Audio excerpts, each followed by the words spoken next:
In such epics were the highest values of life, our peace, our independence, our basic rights, all that makes our existence more pure, more beautiful, all that justifies it, are sacrificed to the demon inhabiting a dozen fanatics and ideologues. All the problems of the man who fears for his humanity come down to the same question: how to remain free. In our era of statism, a crisis is a dangerous time for those who value liberty. For with a society myopically focused on the nominal threat of a crisis, draconian bills that limit freedom are easily passed. What makes matters worse is that a population consumed by fear will often voluntarily hand over their freedoms for the promise of a bit more safety. We merely need to look back to the crisis of 2001 to see this playbook in action. The falling of the towers marked the symbolic rise of the modern surveillance state, and with it, a death blow to many of our civil liberties. But the crisis that is playing out today has the potential to be far more damaging to our freedom. For governments across the globe have reacted in a way that has revealed a truth that many have long suspected. We live in turnkey tyrannies. The technical and socio-bureaucratic apparatus of most modern states is totalitarian ready.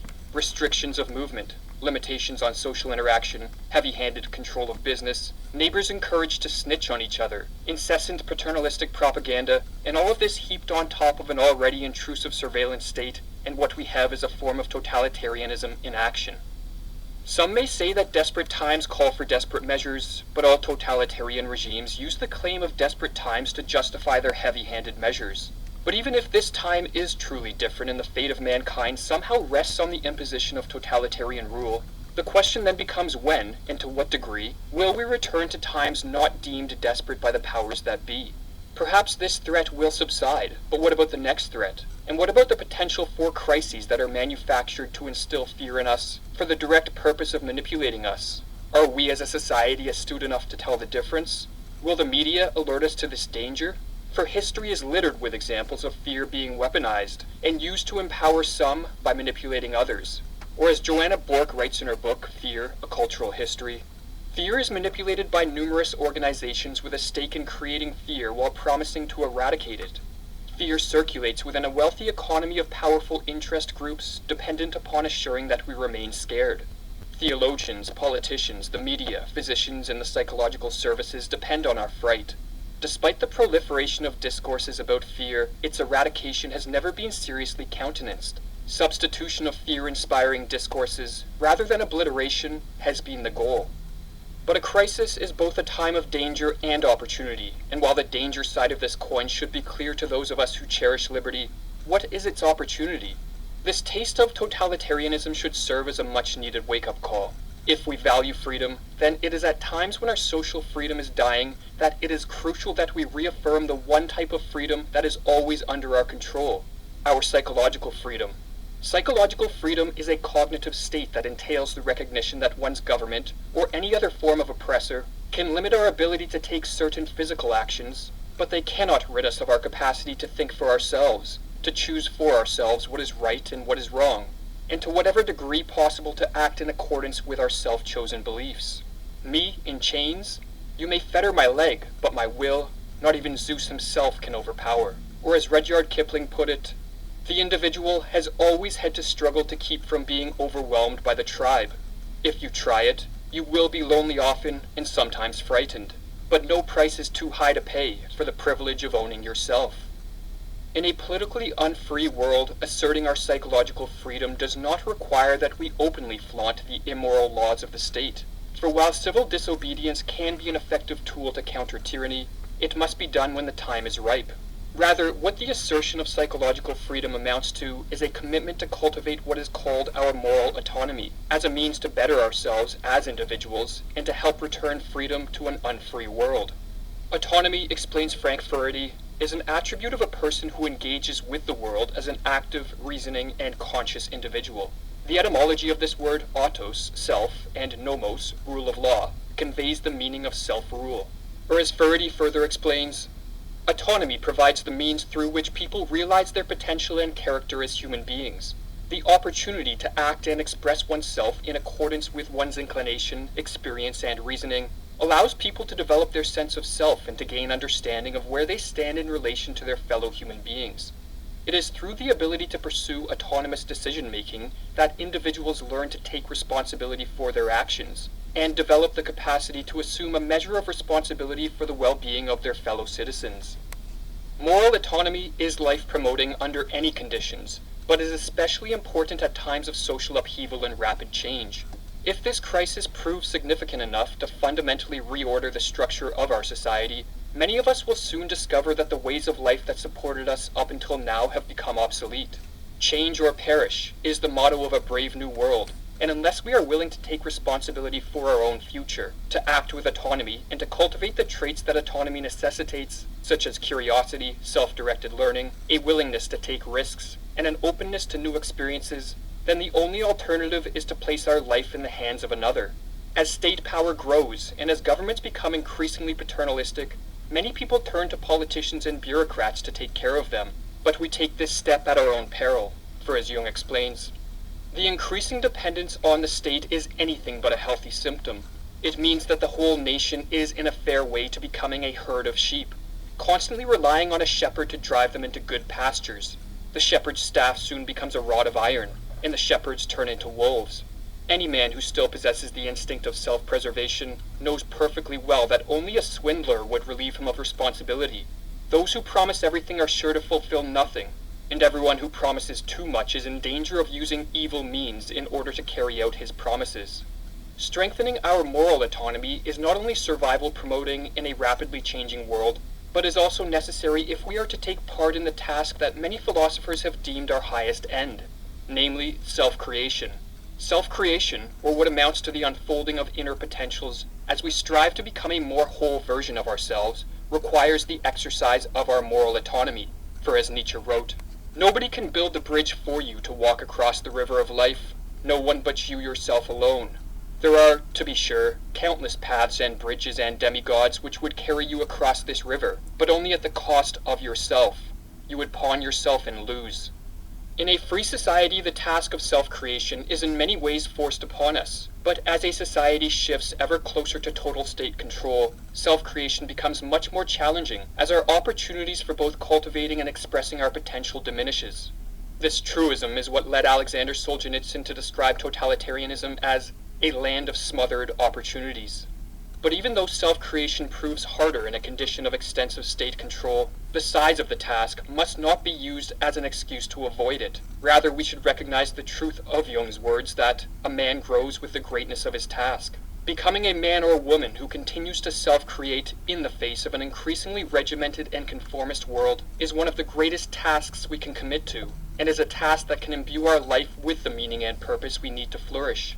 For as Stefan Zweig put it, only he whose soul is in turmoil, forced to live in an epoch where war, violence, and ideological tyranny threaten the life of every individual and the most precious substance in that life, the freedom of the soul, can know how much courage, sincerity, and resolve are required to remain faithful to his inner self in these times of the herd's rampancy.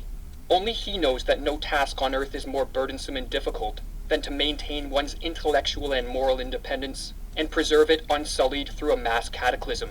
Only once he has endured the necessary doubt and despair within himself can the individual play an exemplary role in standing firm amidst the world's pandemonium.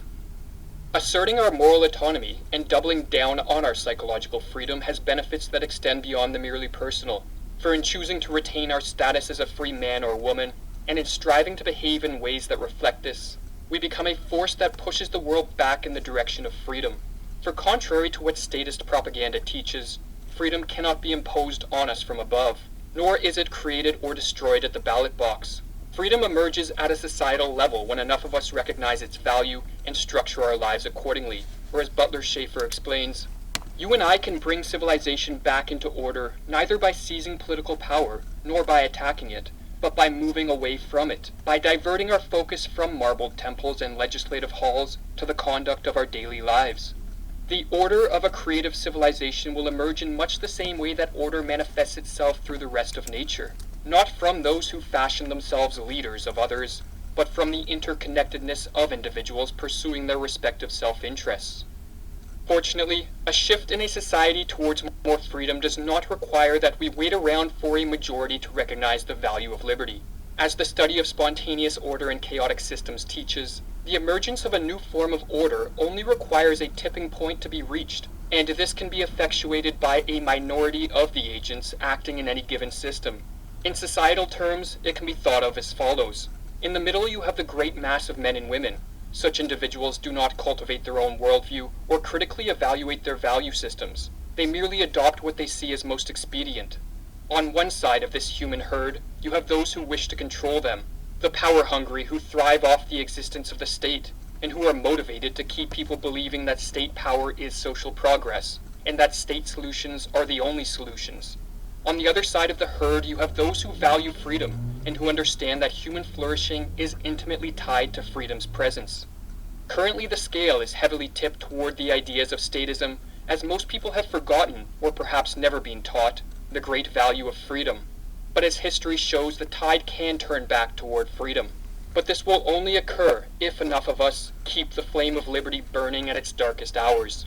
The great events of world history are, at bottom, profoundly unimportant, writes Jung. In the last analysis, the essential thing is the life of the individual. This alone makes history. Here alone do the great transformations first take place, and the whole future, the whole history of the world, ultimately spring as a gigantic summation from these hidden sources in individuals. In our most private and most subjective lives, we are not only the passive witnesses of our age, and its sufferers, but also its makers. We make our own epoch.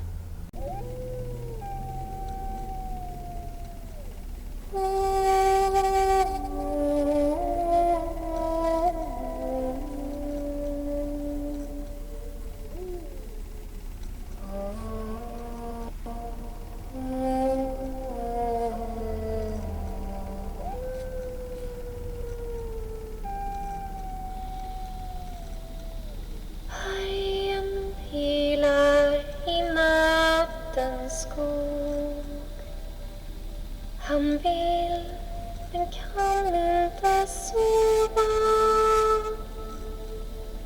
Hon river hans varga buk och det är kallt i hans stova.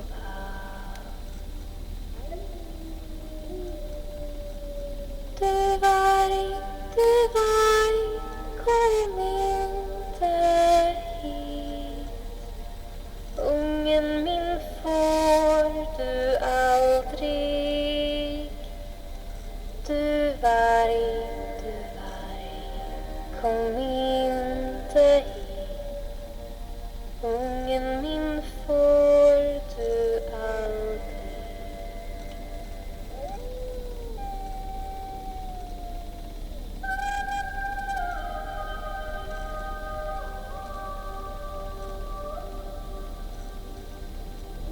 Vargen ylar i nattens skog, ylar av hunger och klagan. Men jag ska ge en grisasvans, sånt passar i varje magar. Du varg, kom inte hit. Ungen min får du aldrig. Du varg, kom inte hit. Ungen min får du aldrig.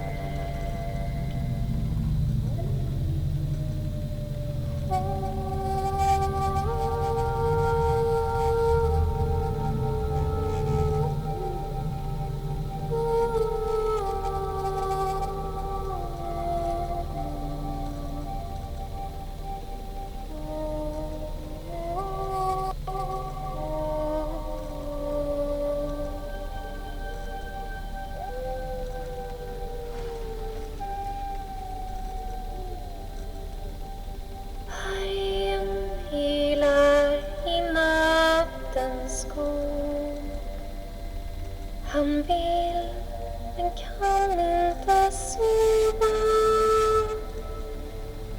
Hon river hans varga buk och det är kallt i hans stova. Du varg, kom inte hit. Ungen min får du aldrig. Du varg, kom inte hit. Ungen min får du aldrig.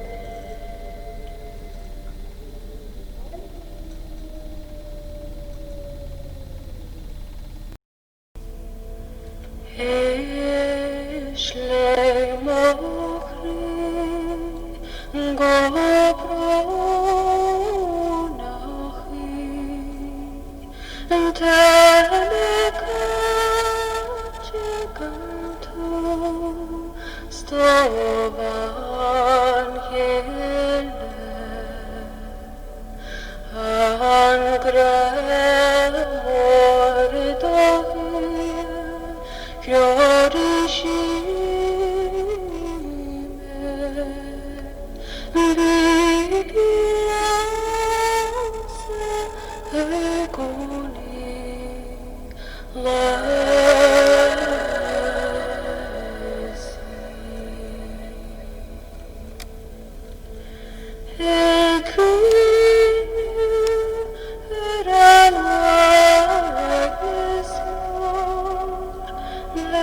Welcome to my fantastic forest, everybody! This is so neat. Lots of trees and flowers.